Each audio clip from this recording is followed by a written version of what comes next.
મજામાં હશો, હું પણ મજામાં છું, તમે પણ મજામાં હશો. તમારા નવા બ્લોગમાં તમારું હાર્દિક સ્વાગતમ છે. તો ચલો અત્યારના વાગી ગયા છે 2 અને હું અત્યારે આવી ગયો છું વાડીએ અને વાડીએ સરસ મજાની વાડીએ આટો મારવા આવી ગયો છું. તો તમે જોઈ શકતા હશો અને અમારે વાડીમાં શું વાવ્યું છે તો તમે જોઈ શકો. અને કારણ કે વાયા છે અમે ઘઉં, તો જો આ સરસ મજાના ઘઉં વાયા છે તો તમે જોઈ શકતા હશો મિત્રો. અને અત્યારે જો હું વાડી આટો મારી રહ્યો છું અને વાડી આવ્યો છું હું રીલ બનાવવા. જો સરસ મજાની.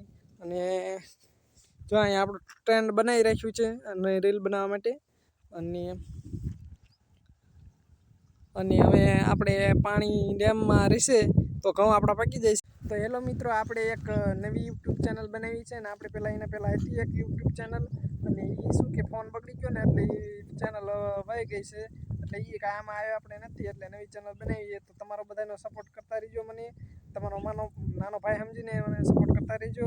અને આપણે વિડીયો બનાવશું. અને તો અમારી ચેનલમાં તમે પહેલી વાર હોય તો લાઈક કરો, શેર કરો અને સબસ્ક્રાઈબ કરો.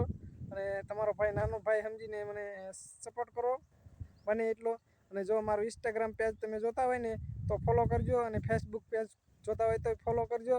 વાડીએ છું અને હમણાં હું જાઉં છું ડેમમાં ને તમને સરસ મજાનું ડેમ પણ બતાવું ને એમાં પાણી કેટલું ભર્યું છે ને તમને બતાવું. જો કદાચ કે ઘઉં તો પાકી જ જાય છે કારણ કે પાણી તો એટલું છે, તો તોય કદાચ બધાએ વાયા છે ઘઉં, આજુબાજુમાં પાડોશી બધાએ વાયા જ છે. તો કદાચ પાણી રહેશે તો આપણા ઘઉં પાકી જશે, નકર તો બધાનું થાય છે એવું રીતે આપણું થાય છે.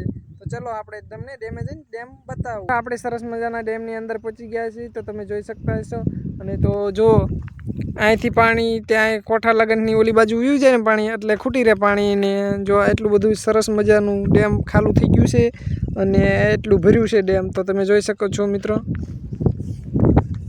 તો જો મારી યુટ્યુબ ચેનલમાં નવા હોય ને તો સબસ્ક્રાઈબ કરી નાખજો, લાઈક કરી નાખજો, શેર કરજો, નાની એવી કમેન્ટ કરવાનું ભૂલતા નહીં. મળશું આપણે નવા વિડીયોમાં.